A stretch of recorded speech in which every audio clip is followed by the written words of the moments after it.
এখানে দেখতে পাচ্ছি হ্যান্ডমেড নুডলস, ফ্রেশ সিনজান স্যুপ, আর হচ্ছে কিছু বিফের স্লাইস দেওয়া আছে, কিছু ভেজিটেবলস আছে এখানে।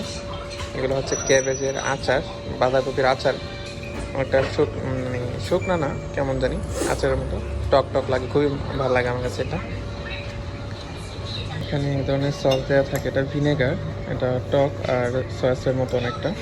আর একটা মরিচ থাকে ওদের, খুবই খুবই সুন্দর।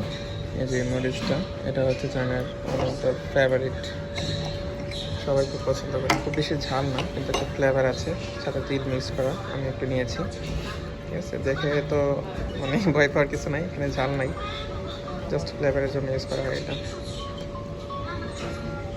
নুডলসটা মাখানোর পরে চেহারাটাই চেঞ্জ হয়ে গেছে।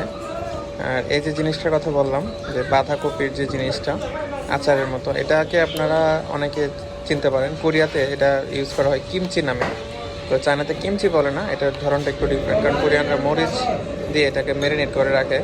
চায়নাতে মরিচ ইউজ করে না, এরা লেবুর রস, ভিনেগার এই টাইপের কিছু একটা দিয়ে ম্যারিনেট করে, যেটা টক টক লাগে, এই আর কি। তো কোরিয়ানটা দেখতে লাল, আর চায়নাটা হচ্ছে দেখতে সবুজ, বা মানে ন্যাচারালি যেটা শুকানোর পরে আচারের মতো করলে যে কালারটা আসে ওই টাইপের।